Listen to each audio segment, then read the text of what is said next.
유동성 자금이 유입되는 곳, 가격이 올라가는 곳 맞나요? 맞죠? 주식시장일까요? 부동산 시장일까요?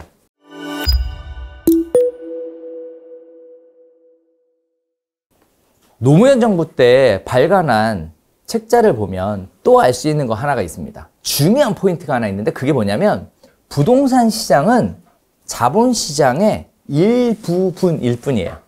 일부분일 뿐입니다. 이 자본시장 안에는 가면 갈수록 영향력이 확대되고 있는 금융시장이 있죠. 금융시장. 금융시장 안에는 뭐가 있죠? 주식시장이 있어요. 우리가 이제부터 봐야 될 부분이 바로 저 주식시장 활성화 공약입니다. 자, 이 유동성 자금 어디로 갈까요?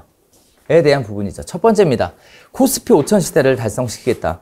자, 그래서 자, 이재명 대통령이 ETF를 직접 매수하는 모습을 보면서 그냥 하는 말이 아니라 진짜입니다. 라고 힘주어 강조하고 있습니다. 상법 개정을 추진하겠다. 지금 아시겠지만 국회에서 열심히 상법 개정안 관련된 내용이 나오고 있고 아시겠지만 일찍 통과될 가능성이 매우 높습니다. 뭘 만들겠대요?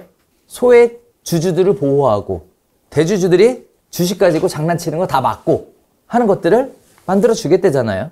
그럼으로써 외국인의 부동산 투자를 이끌어내고 그 다음에 국민들도 이제는 뭐 하라고요? 노후 준비를 뭘로 하라고? 주식으로 하라는 겁니다. 지금 주식으로 하라는 거예요.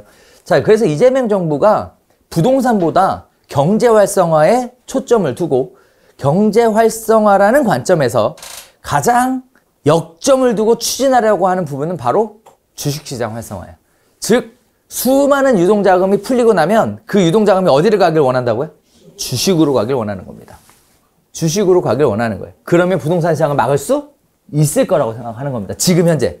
그래서 국회에서도 거기에 발맞춰서 미친 듯이 뛰어다니는 겁니다. 불공정 거래를 근절하겠다. 세제를 개편하고 투자자를 보호하겠답니다. 뭘 하겠다? 배당 소득세를 인하하고 금융소득세를 완화하겠다. 즉 세금도 깎아줄 테니까 주식 사라는 겁니다. 주식 사라는 거예요. 주식시장이 활성화되면 자연스럽게 경제도 활성화될 거라고 보여지는 거예요. 그러면서 앞으로 올해 말까지 33조 8천억을 풀 건데 뭐 하라고요 그걸로? 주식 사라는 거예요. 그러면 이제 종합적으로 어디로 올라갈 것이냐?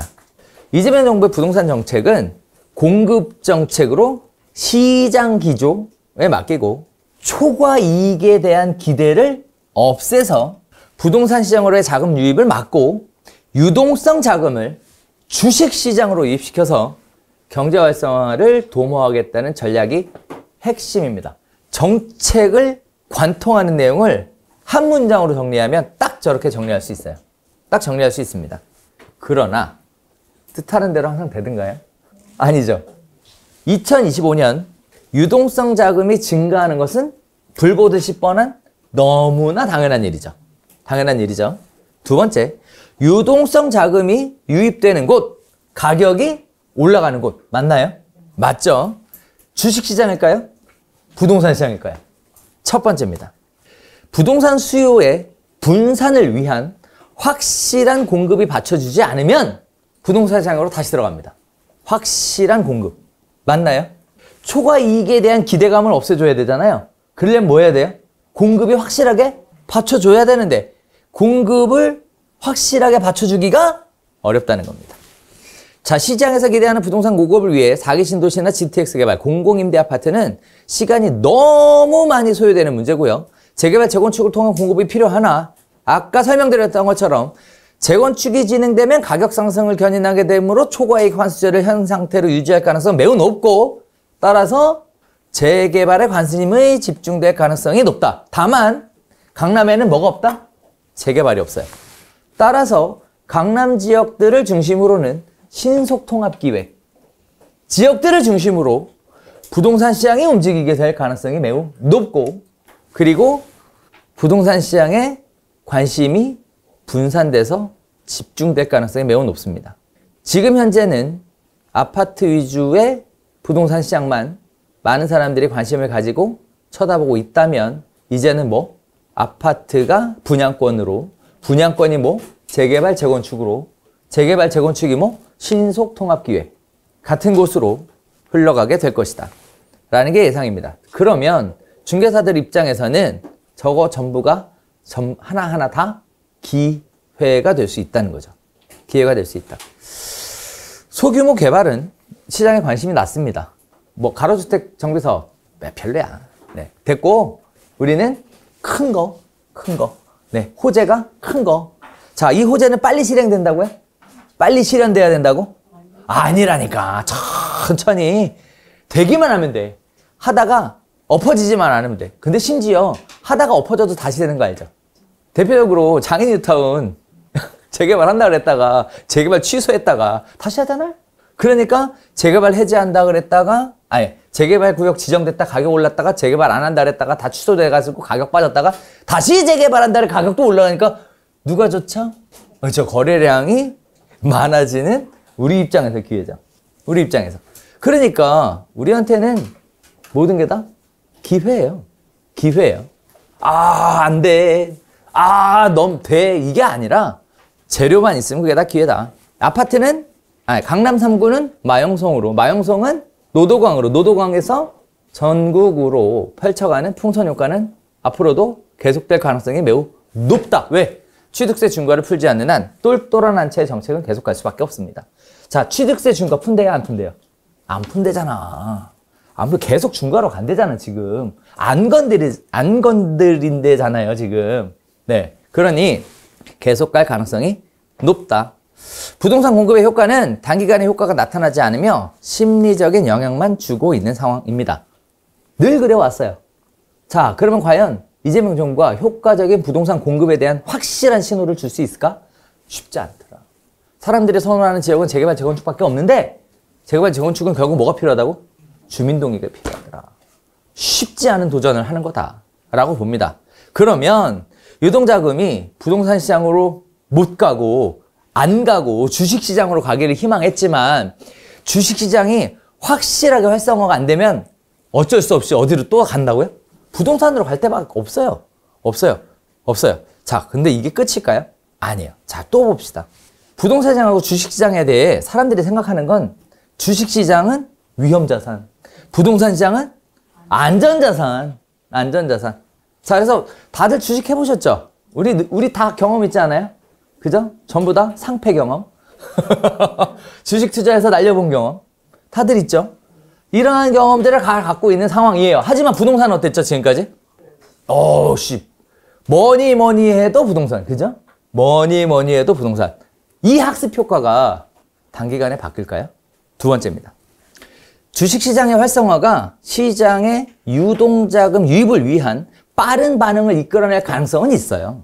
법 개정하고 뭐하고 주가지수 지금 2,800 넘었다 그러는데 어쩌면 3,000은 금방 넘을 수도 있을 것 같아요. 네, 있을 것 같아요. 하지만 우리에게는 수십 년간 진행되어 온 학습 효과가 있죠. 따라서 시장의 유동성이 공급되기 이전, 유동성 언제? 올해 안에 주식시장이 활성화되지 않으면 유동자금 다시 어디? 부동산 시장으로. 그럼 부동산 시장으로 안 가게 하려면 뭐 또? 공급정책이 발표가 돼야죠. 우와, 시간이 얼마? 없어요. 유동성 자금이 설령 주식시장으로 이입된다 하더라도 부동산 시장의 오랜 학습 효과에 따라 부동산의 관성의 법칙, 단기간에 사라지기는 어렵습니다. 특히 우리는 나이가 많죠. 새로운 걸 받아들이는데 굉장히 오래 걸리죠. 자, 이러한 부분들이 있습니다. 자, 주식시장은 위험자산이고 부동산 시장은 안전자산이라는 생각을 가지고 시장이 반응하게 될 수밖에 없기 때문에 2025년 6월부터 주식시장의 상승으로 시작하여 어디로? 이후 부동산 시장의 상승으로 연결될 가능성은 매우 높습니다. 그러나 이 부동산 상승이라 하는 것이 강남 3구만을 중심으로 한 상승이 아니라 뭘로? 전국이 다영향권 안에 들어오게 돼요. 그동안에는 특정 지역의 특정 중개사만 특별한 호재를 누렸다고 한다면 이제는 세 판이 짜졌습니다. 아파트만 노! 주택이나 빌라도. 서울만 노! 이제는 전국이 가시권에 다 들어와 버려요. 그러니 우리 입장에서는 뭐만 잘 되면 된다고요? 무엇이 잘 되면 된다고요? 거래만 잘 되면 되죠. 거래만. 거래만 잘 되면 되죠. 그동안 지방에 있는 분들 굉장히 어려움을 겪었죠. 이제 나아질 수 있다. 미분양 때문에 엄청 힘들었죠. 이제는 다 사라질 수 있다. 다시 시장이 온기가 돌 수 있다. 강남 지역 여전히 불패 신화는 계속될 수 있다. 취득세 중과 풀지 않는 한 계속 똘똘한 채 정책은 계속 갈 수밖에 없다. 여기서 주택임대사업자 같은 특별한 정책을 꺼내놓기는 쉽지 않다. 왜? 공급은 신축과 구축 두 가지로 구분이 되는데 구축에 대한 공급도 매우 중요한 부분이기 때문이다. 반면에 이런 건 가능하죠. 서울하고 수도권에 집중되었던 관심은 어디로 빠져나갈 수 있을까요? 수도권으로 빠져나갈 수 있습니다. 일부 관심이 수도권으로 빠져나갈 수 있어요. 왜요?